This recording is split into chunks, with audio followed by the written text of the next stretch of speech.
Ask it. Ask it. Ask it. Ask it. Ask it. Welcome to the Ask It podcast, a blend of spirituality, philosophy and psychology, which rather than providing answers, considers good questions. Welcome, wise ones. Today we talked to retired psychotherapist Thomas Zinser, and we discussed how trauma creates sub-personalities within us that can take over and control our behaviour.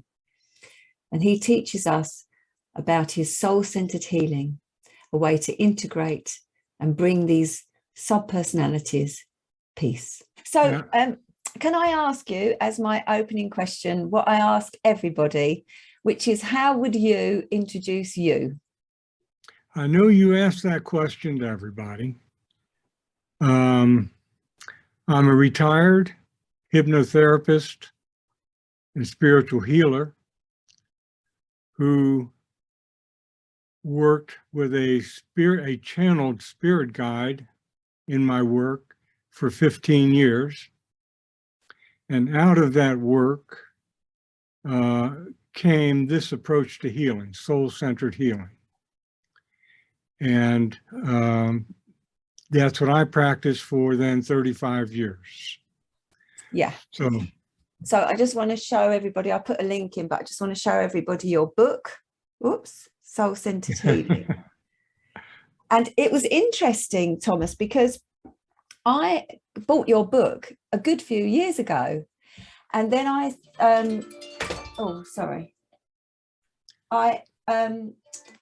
am a member of the Scientific and Medical Network, and you also did a lecture for them.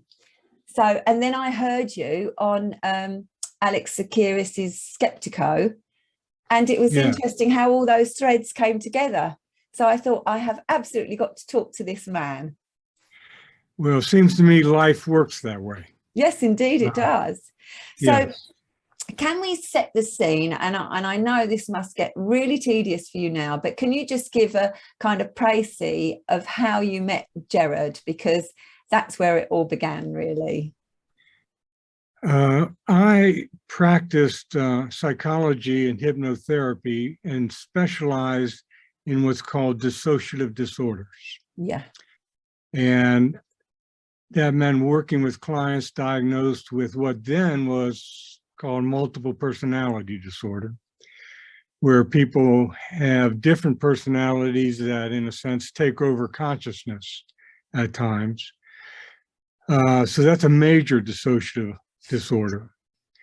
And then I also practiced what was called ego state therapy, which also involved subpersonalities.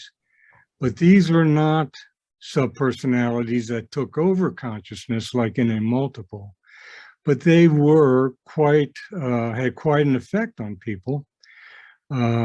So my whole work really involved subpersonalities. I had a woman I worked with a number of psychologists in private practice, and our bookkeeper, who worked a couple days a week, came and offered me a session with a spirit guide named Gerard. This is not something I had entertained myself, but I did meet. Her name was Catherine. I met with Catherine, and she went into her trance, and I began communicating with Gerard.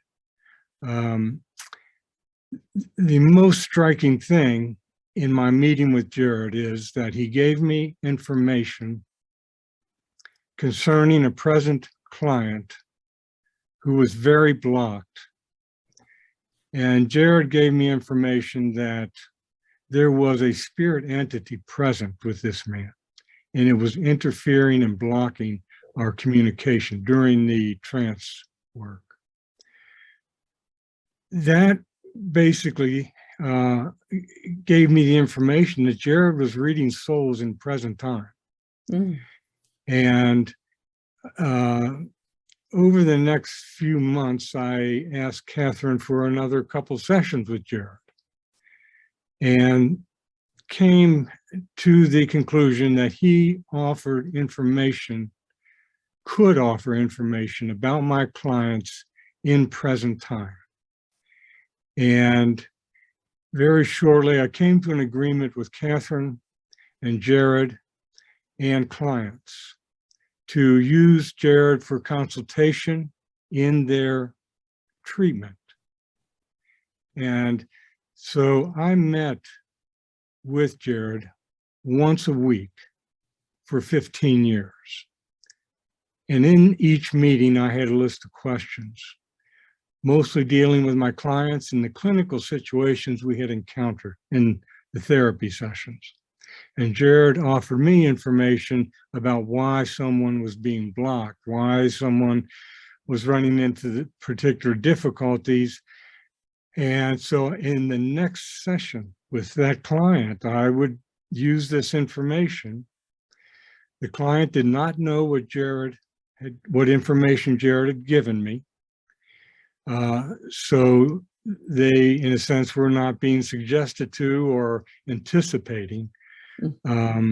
So in those sessions, I found out that Gerard's information was quite accurate, quite helpful, time after time, session after session, over those 15 years with several hundred clients.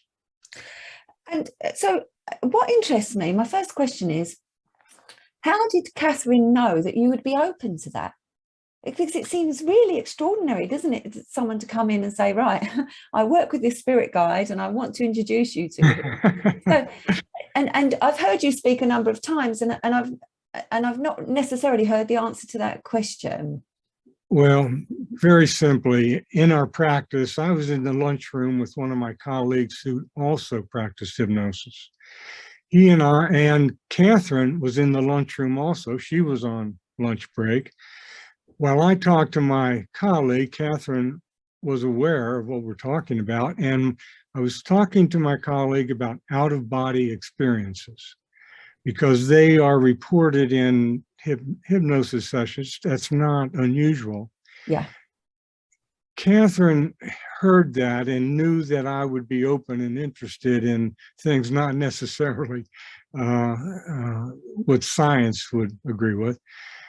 So she came probably several weeks later and with this proposal to me. I think she wanted to kind of ascertain whether this entity really was who it was presenting itself to be, and thought maybe that I would benefit also from having an experience to talk about things kind of outside the norm. So she offered me the session.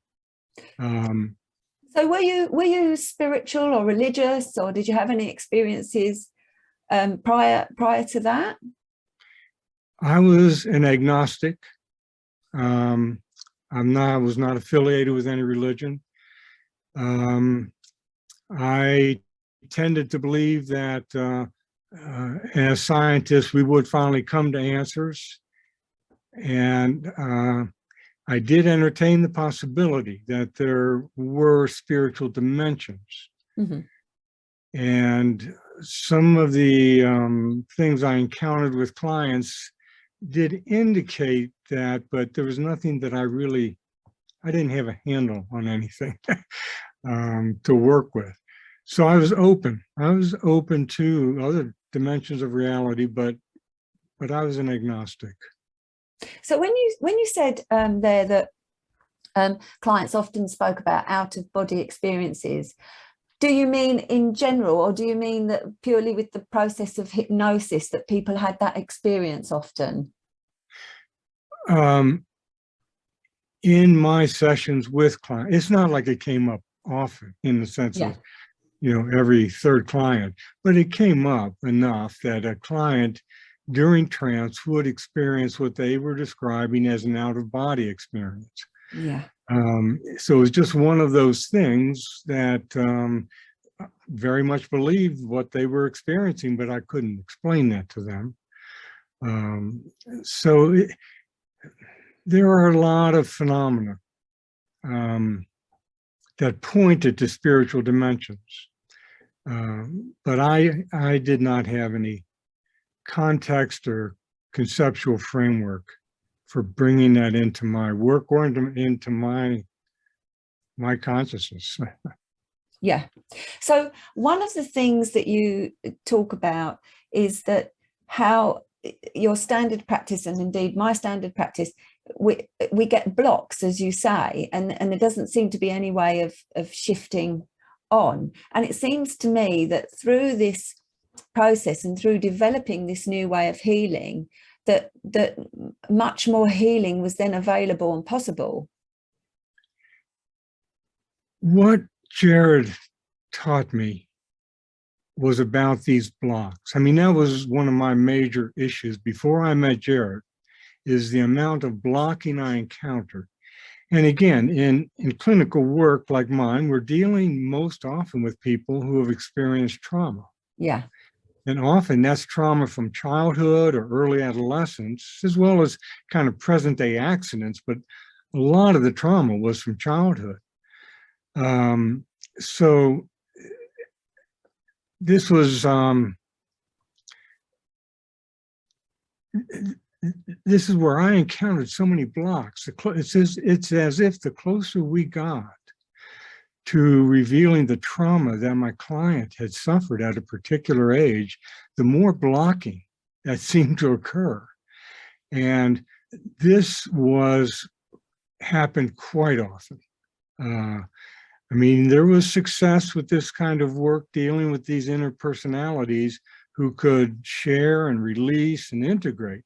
But there was a great number of times that the work was blocked. So when I began working with Gerard, this is kind of a central focus in my dialogues with him, is my asking Gerard, such and such happened this week with so-and-so, and this is what I saw, this is what came forward. Is there any information you can offer me about what occurred here? Gerard would give me information about what had happened. And it may be that there was another subpersonality that I needed to talk to who was getting in the way. These subpersonalities, when I was contacting them and beginning to do this work, it meant they were having to relive their experience. They didn't want to do that. And if one of them agreed to begin to share that trauma, there would be other subpersonalities, maybe fairly close to that experience, who would step in to stop what we were doing. I didn't know any of this as I'm trying to get through blocks. So after I started talking with Gerard and he was giving me this information, this was a major source of blocking. Another major source of blocking is what I'm just going to call external entities. Oh yeah. Can we get there? Can we get there in a minute? Because there's lots I want to ask you about that. So just to kind of set a context and maybe compare my current knowledge with this new understanding that I'm getting from you. In psychodynamic theory and also the shamanic view of the world, the idea, very similar to what you're talking about, is that when there's a trauma, that part of self splits off and gets lost in its own dimension, really. And from a psychodynamic point of view, the idea is to set up a dialogue maybe with the current self and the split off self and work towards some kind of integration. And it's very similar in a shamanic view, that the idea is to travel to the other realm where the entity, the split off part is, and encourage it to return. But what was interesting in your work when I read it was that, and of course, sometimes we do that through, there's a practice in Gestalt therapy, the empty chair, where you get to talk to the other self, you set up a dialogue between those two selves. But what was interesting in your work is that Gerard says that just that dialogue and making that self known, that split off self known, that doesn't end. It doesn't, there's no dissolution that happens once that process has happened, has been facilitated. Because the interesting thing was he was saying to you that these subpersonalities are psychic individuals, if you like, in their own right. So can you say a bit more about that, if I've understood that correctly? Well, Lucinda, that is an absolutely central part of this whole story, is when I discovered that I was dealing with psychic beings. Now, in the profession, they were called ego states or altered personalities. They were kind of looked at as sort of static memories of trauma. And as I worked with Gerard over time with these subpersonalities, I came to the recognition that they were real beings. They were conscious and alive. The issue is that they existed in a very narrow reality. They continue to exist in the reality, and most of them continue to exist in the reality in which they were created. So if in trance with a client, I made contact, let's say with a 5-year-old who fell off a bike and had a tremendous, pretty severe accident, an ego state, a subpersonality would be created to take over because the conscious self was overwhelmed. Once that 5-year-old was created, it was a real being. It was conscious and alive. So 20 years later, 30 years later, I'm talking to that 5-year-old in trance, when the client is in trance, and it is a real being. And the healing process there, and this is the whole thing Gerard taught me. Where, I mean, this kind of takes a cosmic leap. The understanding that we are all beings of light, that we are souls created of light. So when working with these subpersonalities, bringing them forward, and I'm communicating with them, the first thing Gerard says is to offer them the light. And that light, what I would compare it to for the listener is when you hear about a near-death experience and people talk about going into that light, and all of a sudden they are aware of this infinite love. They're aware of information and knowledge about themselves. They're, in a sense, they're aware of how things fit. That same kind of experience occurs with these subpersonalities when you have the higher self bring them light. So that's the first step, is to bring them light, help them to understand what the healing is about. That in itself reduces the blocking, because these subpersonalities are no longer being kind of pushed to share trauma and feel their trauma. They are understanding that this is a one-time thing. They will do this sharing and be released then of what they have carried for these 25 years or 30 years. So do they leave the person once they've gone into the light, they've shared their story, gone into the light, do they leave the person? No. No. And they don't really leave the person. That light they're receiving, they're still within the self, but it's a psychic level that they exist at. And as Gerard describes it, there is already a place of integration waiting for them within the self. So once they've had a full release, they're signaling to me, there is no feeling of pain, distress, fear, or hurt. Then they can move to their place of integration with the self. Right. And Gerard describes it almost as if these subpersonalities exist right along with the conscious self, looking out, but from a place of light now. And they know they're part of the self. It's not like they're operating on their own anymore. They're in harmony with the self, but they are still psychic existing beings, but unified now with the self.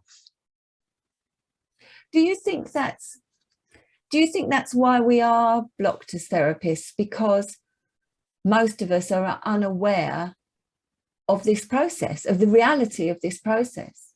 Yes. Yeah. The thing I didn't talk about yet is when I began working with Gerard, and fairly early within the first year and a half, he taught me about what he called the protective part of the mind. He called it the ego protective part of the mind.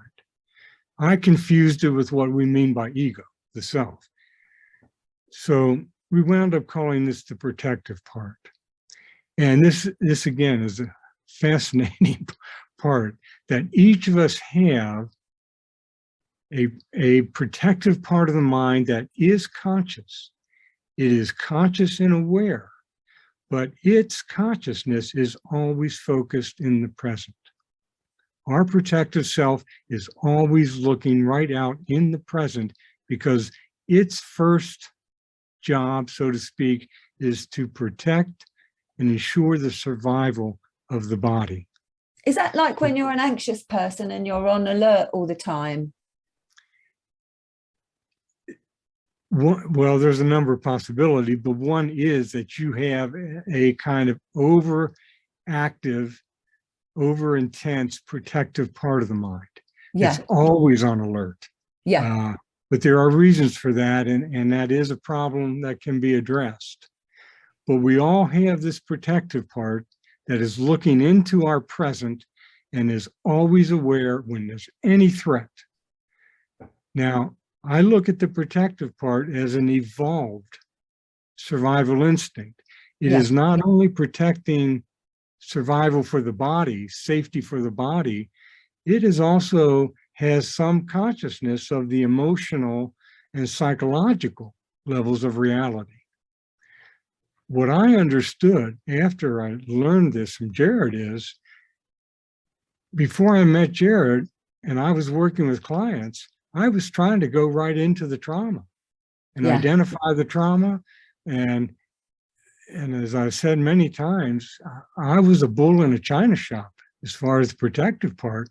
My client's protective part was saying, we're not letting you get near this. So that's one level of defense that I would say, yes, that's a problem in doing therapy. The other level of defense are the ones we're talking about, where subpersonalities come into block, or as we'll talk about, external entities come into block. They're blocking that light. They're blocking consciousness for different reasons, which we can talk a little bit about. So yes, to answer your question, these are different levels of blocking. And my contention is this is the reason Freud abandoned hypnosis. He also was running into these blocks. And I think he was probably like me. I couldn't figure out a way to get around them.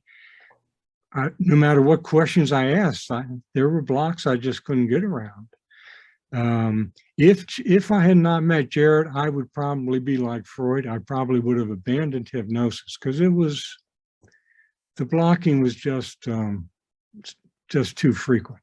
Once I began working with altered personalities and ego states, the issue was to establish communication with them and dialogue back and forth. But the dialogue was to lead them to share what it is they had been holding all this time. So it wasn't so much that I was wanting to suggest things to them as much as I was wanting to lead them to share what needed to be shared. Yeah. And the blocking came as I tried to get close to that or lead them close to remembering what had happened. And that's when blocking would start to occur. We were getting close to pain. We were getting into the pain. Yeah. Yeah. And is it connected? Because a lot of traumatized patients can't remember. They have no memory, do they? They might not be able to remember, say, past 13 or prior to 13. Yes. And so that's the protective mind blocking out those memories to protect them from that trauma. Yes, that does happen with quite a number of people. They will say, I don't have any memory since before 12, or I don't remember my childhood. That does happen frequently. The dissociation there can be the result of a number of different factors having occurred, depending on the trauma, depending on the number of subpersonalities that were created. There are other kinds of levels of protection. And that's the part that has to get sorted through and worked through as you're working with a client, is to be able to identify the source of the different blocking that occur. Yeah. So that leads us really nicely on to the other thing that you wanted to talk about was external entities. So can you expand upon that for me? I can, and the first thing that comes to my mind is to put out a disclaimer here that these are the entities and realities that present day Western culture and materialist science does not deal with, basically takes often the position of denial that they even exist. Yeah. And I would say is very challenging psychologically, emotionally, for what I would call people who live in the kind of the mainstream reality. Yeah. So having said that, in the work with Gerard, I did come, his information often identified the interference with my clients by external entities. And the first ones that were identified, starting in that very first session with Gerard, were spirits. These are discarnate souls. And one of the understandings is when the body dies, our very best move is to move into the spirit realm of light, the place that those near-death experience people talk about. They kind of go to the edge and the fringe of that light. If they were to actually go all the way into the light, that would mean they had left. Yeah. Yeah. So these spirits that I was encountering with clients, as Gerard talked to me about them, these were spirits that did not go to the light for a number of reasons. They were afraid of judgment. They were not wanting to leave family members. They were trying to cling to earth, cling to the family. They were ashamed or feeling guilty of things that had occurred in their life. They were maybe angry at God, feeling that God had not protected them from certain things that happened. So there are a number of reasons that a soul may not go to the light when the body dies. And Gerard described these spirits kind of in three basic categories. These are very basic. And that is earthbound spirits. Spirits, like I just described, they were just trying to cling to earth. They were afraid about going to the light or not wanting to leave the family.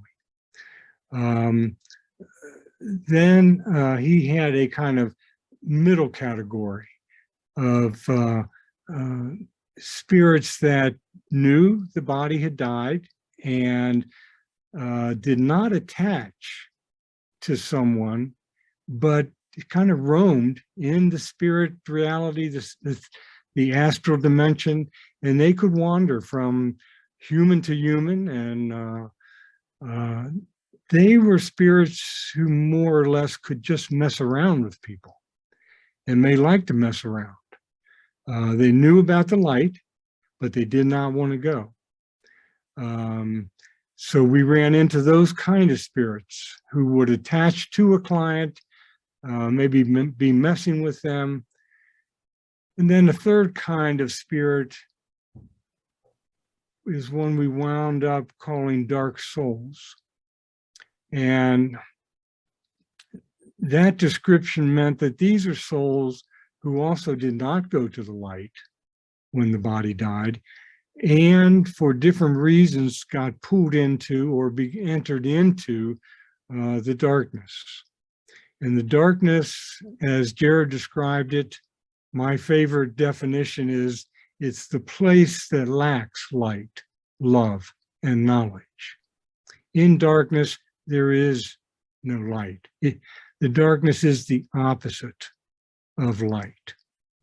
And there are souls who, again, for different reasons, either got pulled into darkness, misled or deceived into entering darkness, or had been existing in darkness for there's not really time, but had been existing in darkness for a long, long time, dedicated to the darkness. These kinds of souls, these dark souls could become involved with humans, and they did so for several reasons, and they could be severely affecting clients consciously, emotionally, physically. So that would be the most severe situation.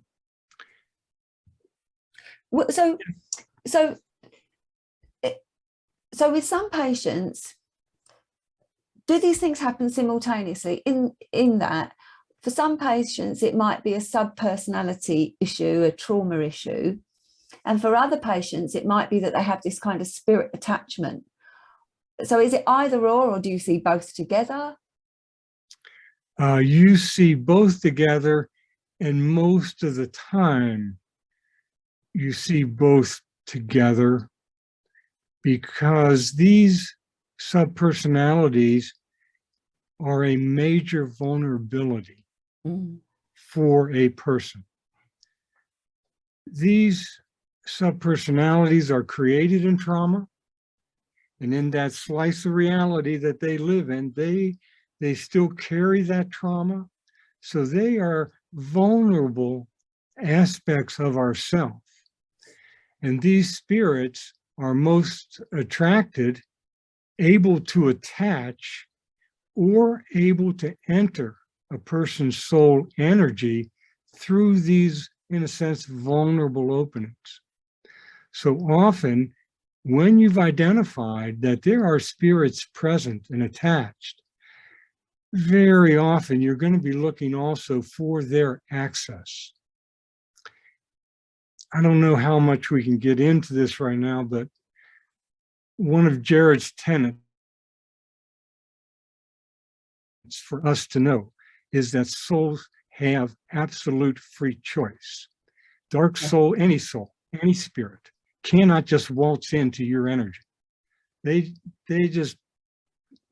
don't have that permission. Because the soul has absolute free choice, those spirits have to get a permission. And as Gerard describes it, that permission all frequently comes from these subpersonalities in their vulnerability, who will say yes to these spirits. So if you take a 5-year-old little subpersonality, and let's say this is a little 5-year-old child, a spirit may come and offer this child a doll. If that child at this psychic level, in this psychic reality, this child says yes to take that doll, that spirit will consider that an agreement, a permission. And so that child now has become a doorway. And so we will have to work with that child for her to know she does not have to say yes to this. The light can bring her all the dolls that she wants, and she can say no. And at that point, that spirit either will leave on its own or it can be removed because its permission has been removed. So very often that's the case, not always, but that's often the case. These parts of the self have been used as a doorway because they're vulnerable. So you mentioned in the book, along this line, this subject, you mentioned possession, the idea of possession, because this is what it very much sounds like. I don't use the word possession very frequently, and I use it more particularly as those souls in darkness whose intent is to overtake a person and to overtake their will. And in that sense, to actually possess the body. These spirits cannot, the soul is light. And so these spirits cannot, in the end, possess the soul. But what they can do, in a sense, is encroach upon the soul and almost, in a sense, surround it and take over the will and almost, in a sense, reduce the soul to almost kind of a paralysis, where then darkness is the one taking control of the body, acting in accord with darkness. That kind of possession is a tremendous undertaking for these dark souls. That is not something that is done easily. And I know we're going to have to bring this in. I'll bring it in now to make it a bigger picture, is that subpersonalities that we run into with clients often were created in past or different lifetimes. So there are not only subpersonalities created in the client's present life experience, they can also be presenting past life subpersonalities that were never resolved and became active again once this soul incarnated into the physical body again. When we're talking about possession, that's something, these dark souls can certainly carry that off in one's present life. But very often, it's the result of a process that involves past life contact as well. That these dark souls may have contact with the same soul in more than one lifetime, including into the present. So it becomes a very complex picture of healing to go through the accesses and the kinds of energy holds these dark ones have established on the client's soul. That kind of possession is not frequent. The attachment issue and entering into the soul energy, not possessing it, but being able to enter in and to operate at the psychic and spiritual, within the psychic and spiritual dimensions of the self, these souls can do that. So either attached or actually entering the soul energy is what I would most often be working with a client. I would say people who are in the throes of possession itself are not likely to show up in my office. They're not likely to be seeking out that kind of treatment just because they have very little control at that point. Yeah, and you mentioned Malachi Martin and the work that he did with possession in your book. Yeah. Okay, so another question arises for me as I listen to you talk about what we bring through from past lives. And it was actually one of my final questions. So obviously not everybody goes to therapy and has all their subpersonalities integrated.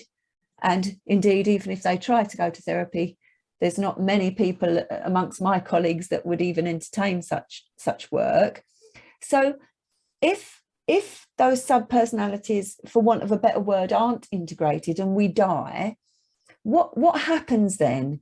Do we bring them forward to our next life, as it were?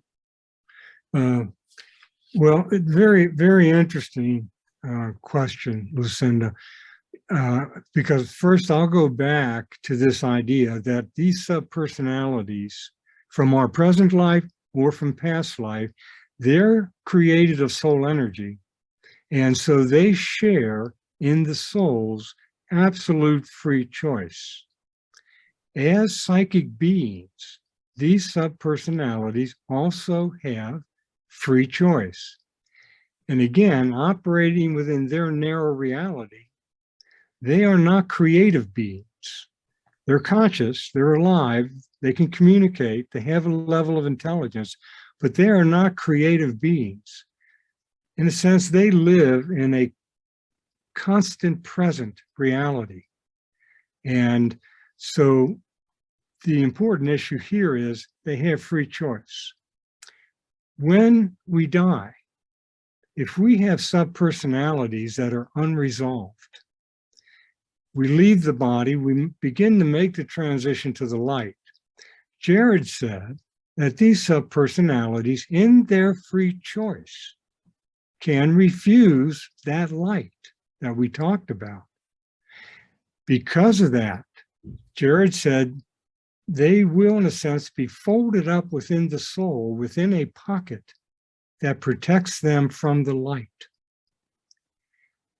In the next incarnation, he said, as the soul enters the body of the infant, the fetus, that karmic level will open back up. That pocket will open back up again.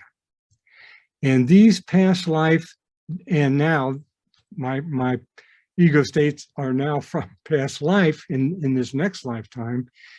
These past life parts can become triggered and can become active depending on choices the soul made before the incarnation and depending on experiences that present person now has in the physical.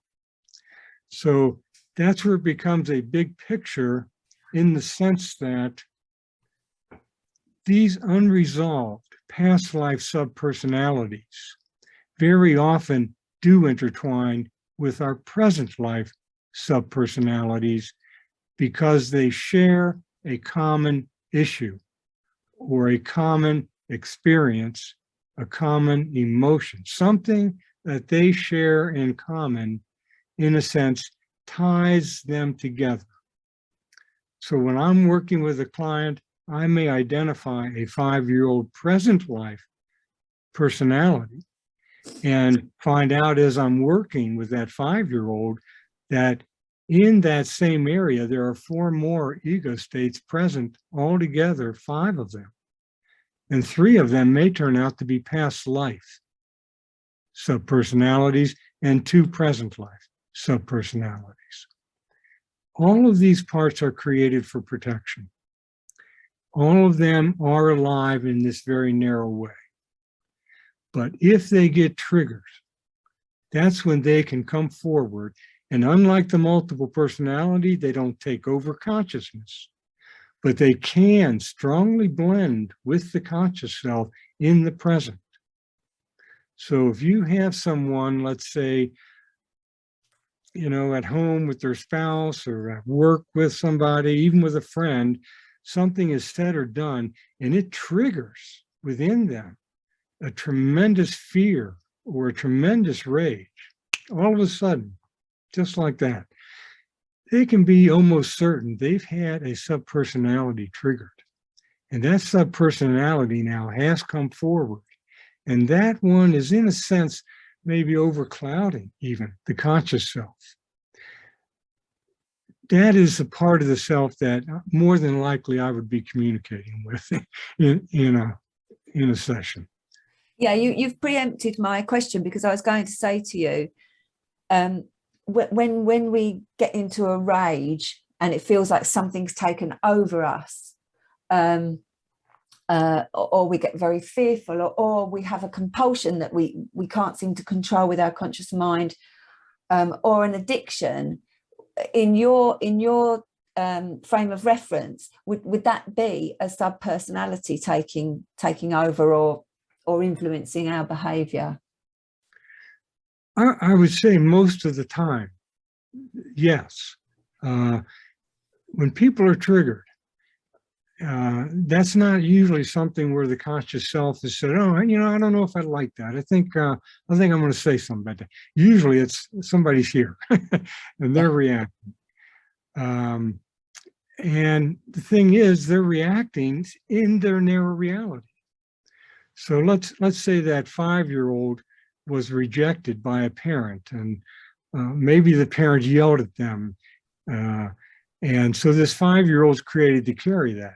At 25 years old, this person now in a relationship with someone, a loved one, goes through a rejection experience, feels very rejected by what the spouse said. That 5-year-old may be triggered. That 5-year-old is not seeing the 25-year-old situation. That 5-year-old is reacting again to the rejection that from its point of view has just occurred again. So it's protecting itself in the way it learned to protect itself. Meanwhile, 25-year-olds wondering what's going on here. This is way overreacting. Yeah.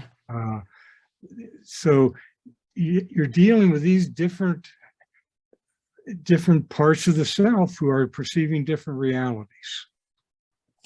Okay, so you mentioned in your book also light beings that some people might call angels.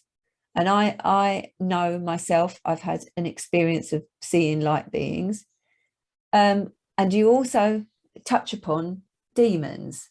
So can you talk about those entities for me? In general, there are souls in the light whose main focus is to assist those of us who have incarnated. Gerard said in the beginning, with the creation of souls, in the beginning of incarnations, that every soul has been promised at least one spirit guide who guides from the light. He said that was a promise by the Creator. So to begin with, it would be saying, yes, we all have at least what Gerard said is your highest level guide. And he said, when you're appealing to your guide, he suggested calling it that, your highest level guide, because other guides can come into play. They can come in to assist. In my work with clients, once I learned more, communicating with guides became a practice with every client. At some point, we would communicate with guides. There are assistance that they can offer. So whether we call them angels, guides, guardian angels, I call them spirit teachers and spirit guides. These guides have like our own personal guide is aware of our soul plan for this lifetime. They also are aware of our soul choices that we made coming into this lifetime. And so these souls will not violate our soul choices. Again, free choice issues here. Yeah.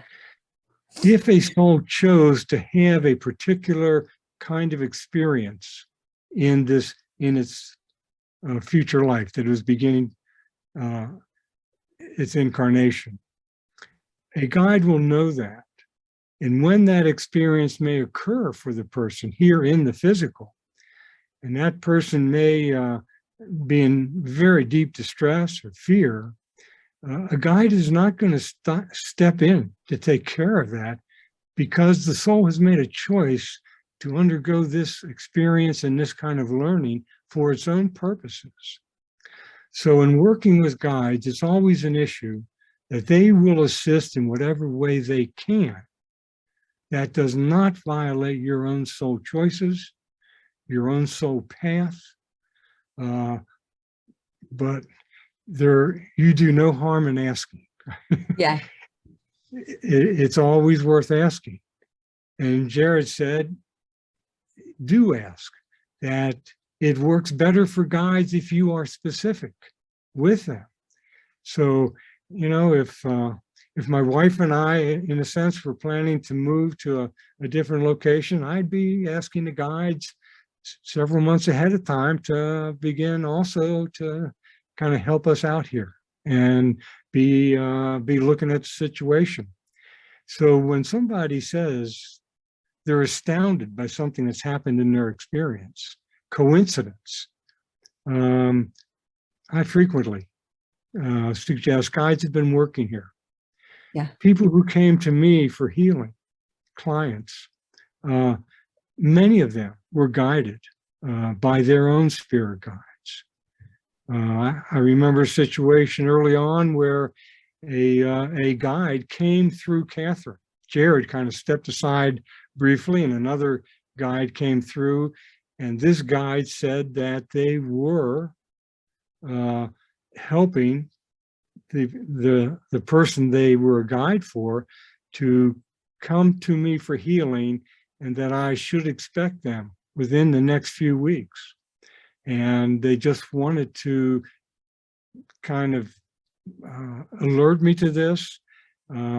So then they left. Gerard came back, and I continued with Gerard. And sure enough, a few weeks later, this woman showed up, and with that name that Gerard had given me. So these things are happening at these levels all the time. I don't doubt it. If I speak to my guides, my angels, whatever you want to call it, all the time, particularly if I've had, say, conflict in my family and I don't know how to resolve it, or there's bad feeling, and I will ask them to help me with that.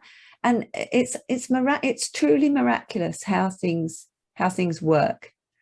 And you've beautifully led me into another question that I was going to ask you, because you said guides often bring people in some way or another to the right person to help them.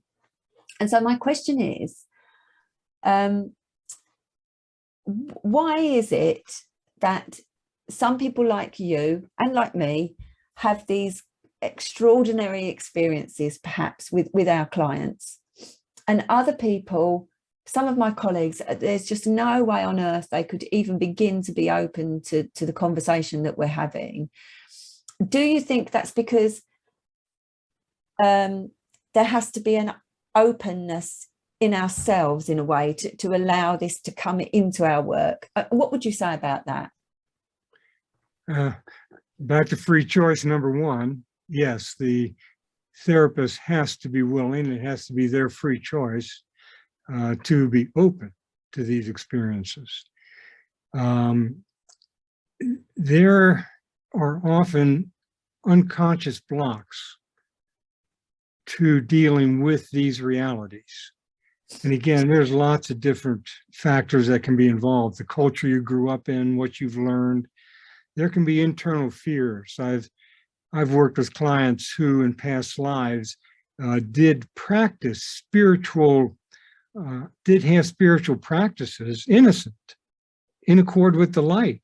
But we would call them witches. Back then, they would be called witches. And they may have suffered for that. Well, these are past life parts that did not get resolved, got folded up in the karmic level, and now they're back. And now if you've got somebody who's being presented with information, or a client who's dealing with this kind of spiritual reality, the therapist may have a part of them that shuts that down, and will say, well, that's interesting, yes, and so what else happened this week? And on you go. So the therapist has to be open. The client, I would say the client doesn't necessarily have to be open to begin with, but they may report an experience that was an anomalous or psychic or spiritual experience. And if the therapist is open, the therapist may suggest, why don't we take a look at that? Or especially if it was something that was pretty intense or pretty extreme or quite significant, why don't we take a look at that? And so you can help a client to open to these realities, especially if they are consciously coming to you with the awareness that, yes, you do work with spiritual kinds of phenomena.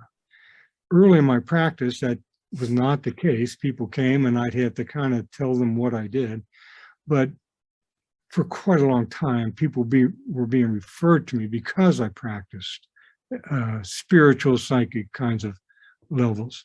So if the therapist is open, they can go forward. But if they're not open, I would guess they don't know, they wouldn't know how to proceed. No. And on the subject of being open, how did your patient, in the early days, how did your patients respond to the information from Gerard? Did you tell them where the information came from? Did you keep it to yourself and just have that knowledge and work with that accordingly? How did that work? No, I explained to them about Gerard, and I explained that I met with Gerard, and he asked him for information. So they were in agreement with that. I did not give them the information ahead of time that Gerard gave me. I did not want anything suggesting to them where we might go. Yeah. Once they were in trance, and since I knew what Gerard had told me, I phrased my questions to them in trance in such a way as to elicit information and not tell them, in a sense, what we may already know or be looking for or whatever. Once I worked with the information Gerard had given me and I made contact with these entities or worked with them, then I would give my client a printed out excerpt from my session with Gerard so that they knew what Gerard and I had talked about. I didn't say that, but all my sessions with Gerard were recorded, and then all of them were transcribed and are on the computer. So I could just print out the excerpt for this particular client. So they had the information, both what happened in our session, but they also then had the information that I had before the session and could confirm for themselves or not what had occurred in the session. That was my scientific approach to trying to avoid all suggestion, and yet at the same time have it confirmed whether in fact Gerard's information turned out to be accurate.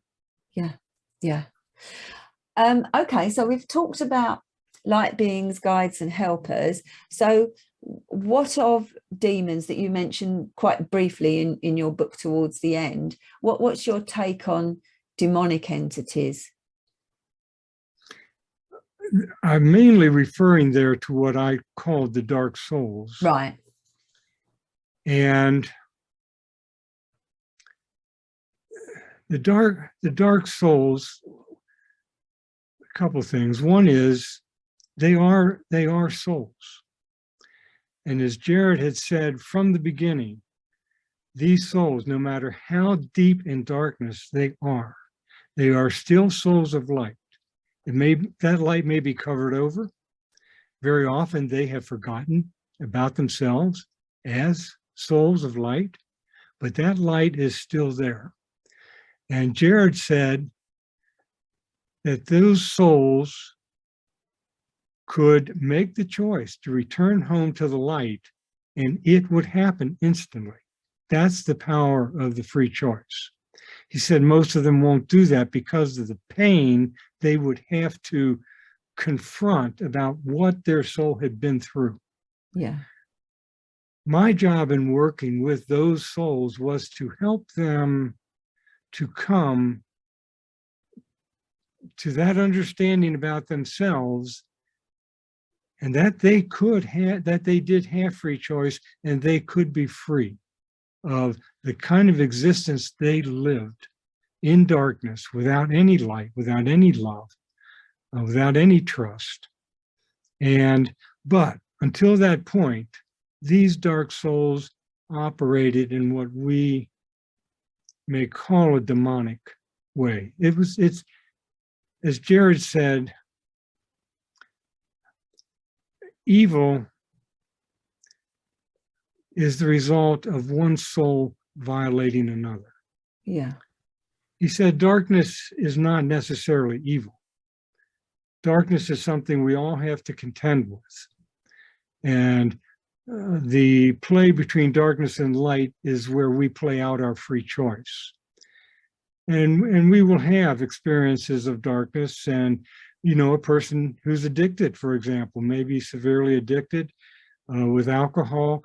They may be living in a darkness That doesn't mean they're evil, Mm. but it's dark where they're at. They're isolated, they're lonely, maybe they've lost relationships through this. So these souls in darkness, since they are still souls of light, they need light energy. So they are going to gain that light from we humans. As Gerard described it, humans, we are stepped down light energy to these souls in darkness. We are light, but that light often is veiled because we've taken on this commitment to live an incarnated life. And these souls have ways to access us and siphon off, drain our energy, because they need our light energy. Because of that, you have souls in darkness who I would call very high level. High level in the sense of how many other souls they have come to control over how long a time. Mm. And you do not run into those souls directly very often unless you're working like we work at these levels. Because these very high level dark souls, this is what they call the legions. They've got a number of souls that they have corralled and brought under their control and formed a network to go out and make these contacts with souls, incarnated souls, and set up these kind of ways of draining their energy. These dark souls also can very strongly affect individuals. People who hear voices, sometimes that's one's own internal voices, the subpersonalities. That is not unusual. But there are other times these voices are external entities. They are not part of the person. And they can exercise pretty great influence over time, mentally, psychically, to the person to begin to act in certain ways or take on certain qualities or behave towards others in certain ways. I'm sure you are aware here in America, we have this whole issue of mass shootings. Yeah. And if you look into these young men, often young men who are carrying out many of these, often they're going to tell you they are hearing voices. Yeah. In our Western culture, in our mainstream psychology, this point is not emphasized. Yeah. You don't hear about this. But if you study the cases themselves, many of these young people are hearing voices. This is the kind of thing that these dark souls can do and would do, wreaking havoc, bringing darkness into this physical level reality. Yeah, So, I did my dissertation on hearing voices, and I also interviewed from your country, Jerry Marzinski. Have you come across him at all? yes. So that's absolutely his feeling that there are dark entities attached to people that hear voices and schizophrenics who commit serious crimes. Yeah, so people who commit suicide, people who are so overtaken by this kind of dark energy and dark influence, who become very isolated, very lonely, can become terrified and lead one to take one's life. These dark entities will often encourage one to take their own life, as well as carrying out these kind of mass murders.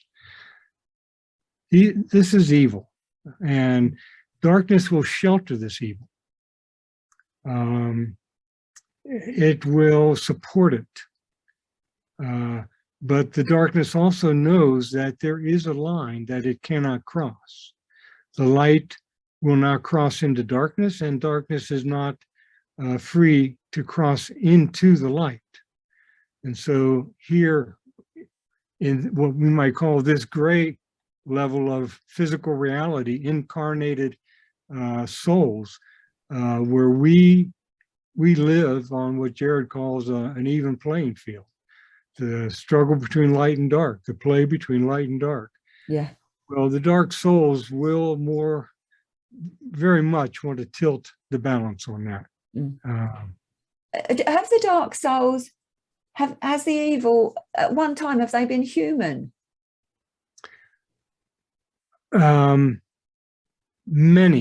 Many have, which Gerard says makes it all the worse, because they are evil and they know what it is like to be human.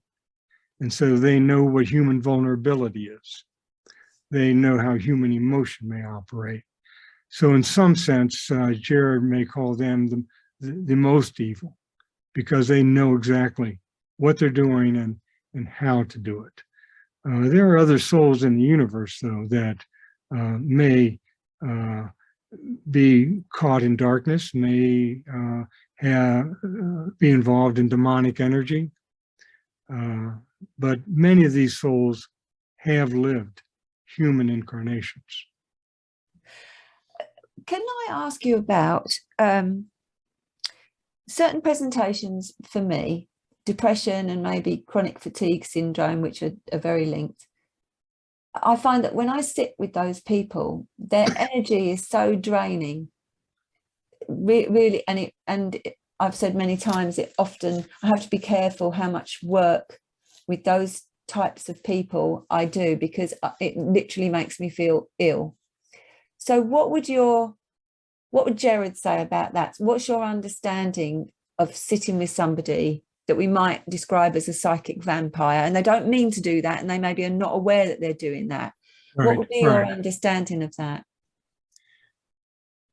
I know the phenomenon you're talking about. I've experienced it myself with clients. Yeah.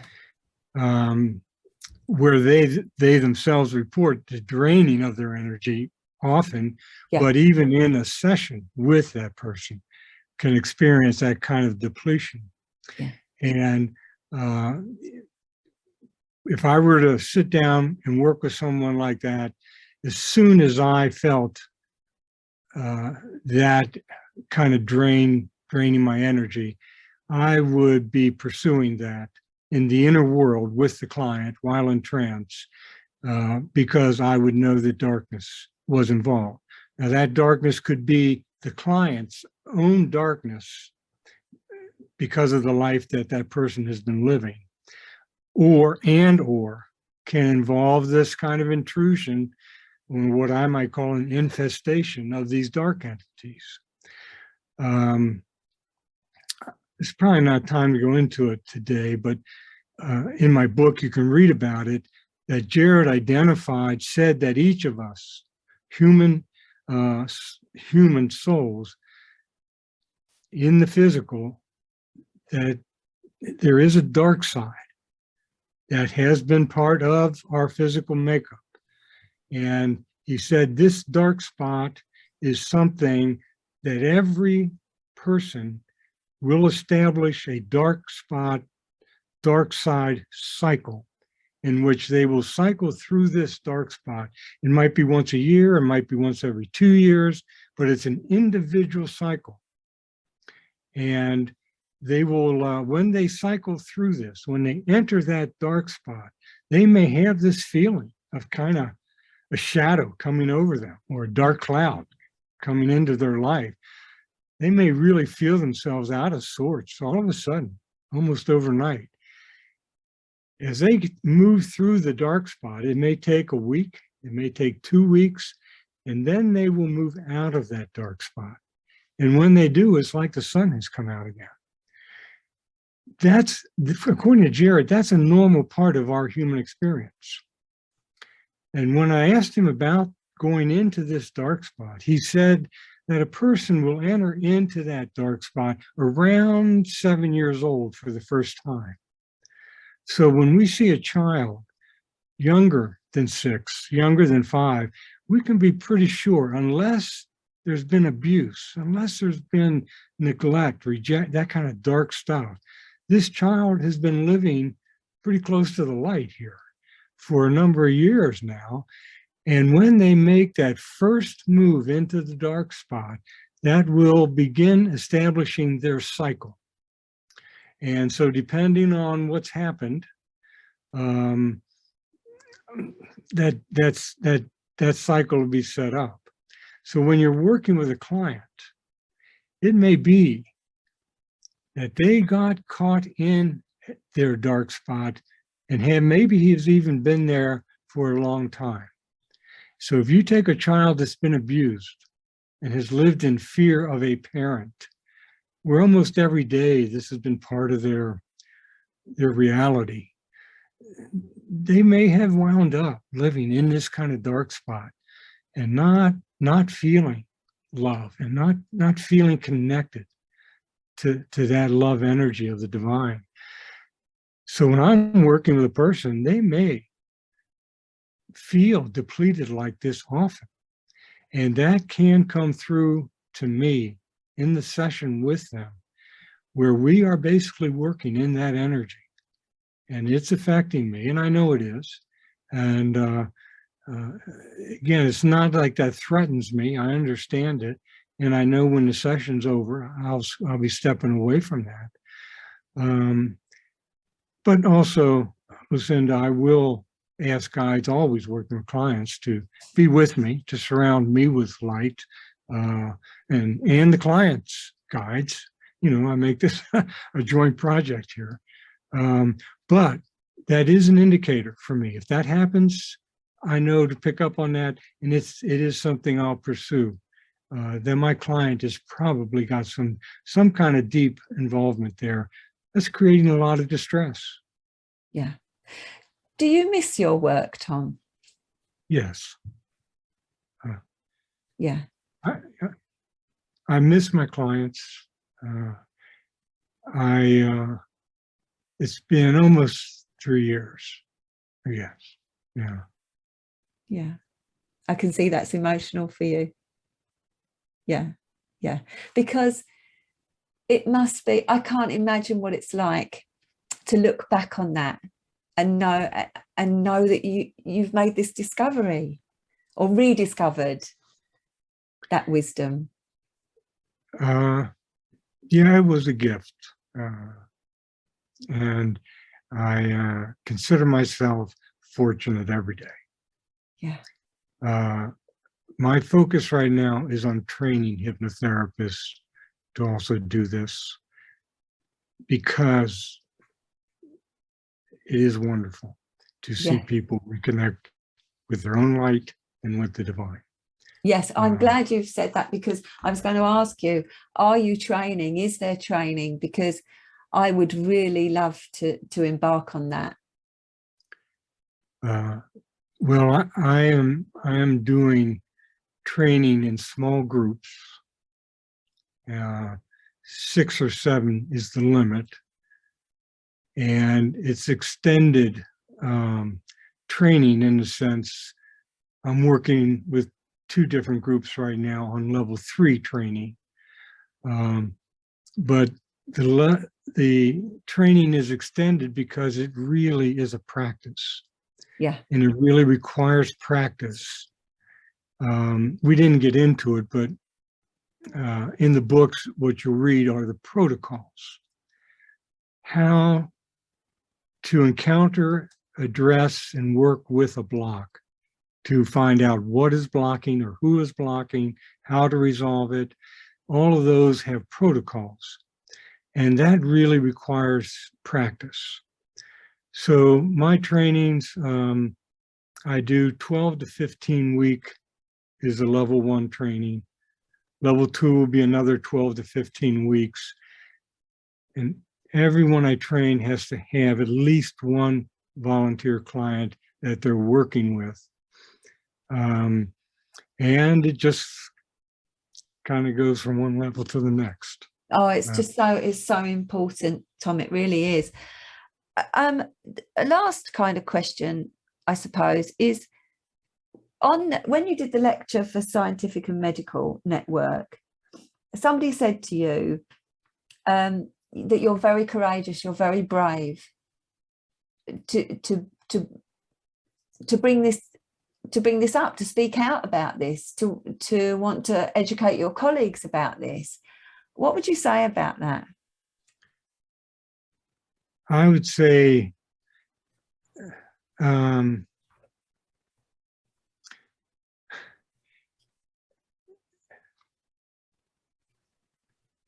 I guess for me, the issue is, how do I help my client?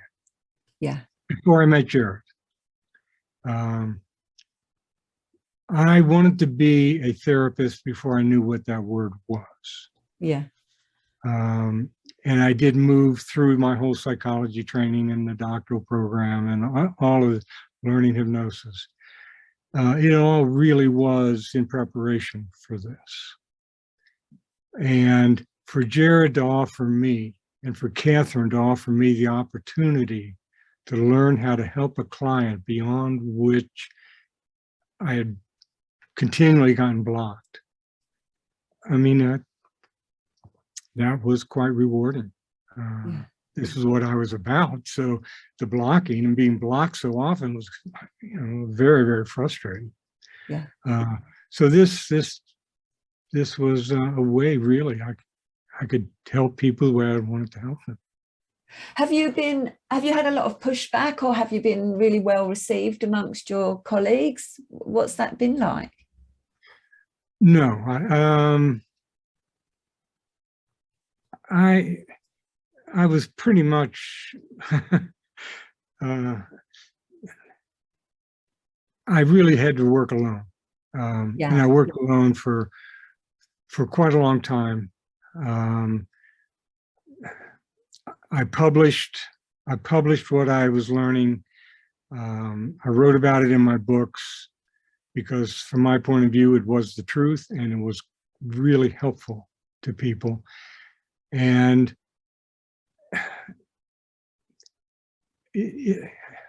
I understood why I was rejected by psychology and colleagues.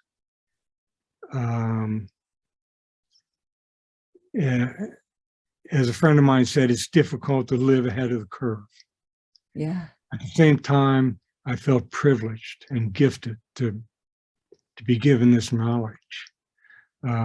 So, it was all, it's just the way it was. It's all right. I do hope psychology and psychologists begin to open up to these added dimensions. We're not taking anything away from what we know about the body and the mind and the emotions. We're not taking anything away from that, but we're adding to it. We're Yes. expanding our understanding of who we are. And all the way from the body and the cells right through our human perception, our human mind, all the way to our soul consciousness. Yeah. I hope that's happening. I think the world needs this, really.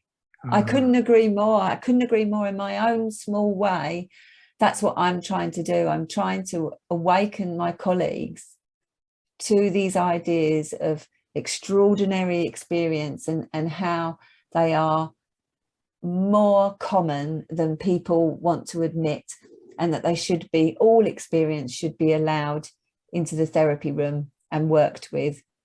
And we should be open to that and not afraid to have conversations about that. I've been thinking, Lucinda, for quite a long time of writing a book on the paradigm shift. Yeah.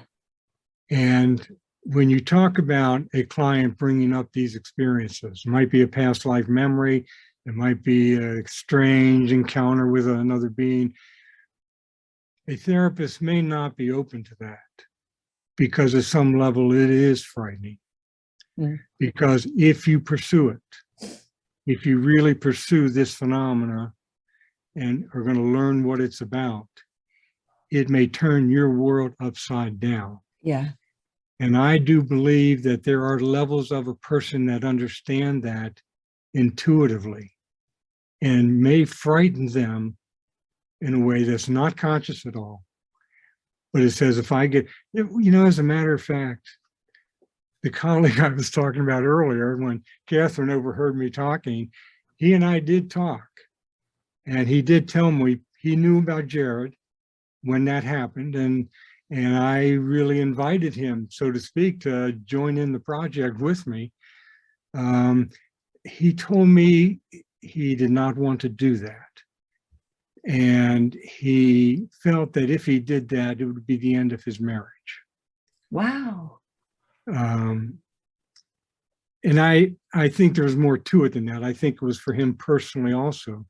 The very thing I'm saying here is that I think people carry deep with them then the understanding that if they begin to acknowledge that spirits exist, that extraterrestrial beings exist, that dimensional beings exist, that there are other levels of consciousness and being, for people to acknowledge that, that's a whole frontier. And I do believe there's fear that is triggered at unconscious levels for people. And I think we're seeing some of that today because of these things that are coming forward. Near-death experience, for one, past life, for example, channeling, for example, remote viewing. There's a whole lot of stuff says there's other dimensions here, folks. Yeah. But therapists are not prepared unless they're willing to get into these things. And it is new. We don't offer psychologists a framework for it. So besides their own personal doubts and fears and limitations, you got a lot of pressure against getting into these things. Yeah. So I pray that it changes. Me too. Me too. You said in your book that you weren't clairvoyant or anything like that, but through this work, there's been more extraordinary experiences that you've come across and you've experienced. Did you find in any way that any intuition or psychic abilities, for want of a better expression, have opened up in you through doing this work? Well, I would say, Lucinda, my gift, and I'm an empath, my gift is intuition. That intuition has always been active for me. I just didn't consider that a psychic ability.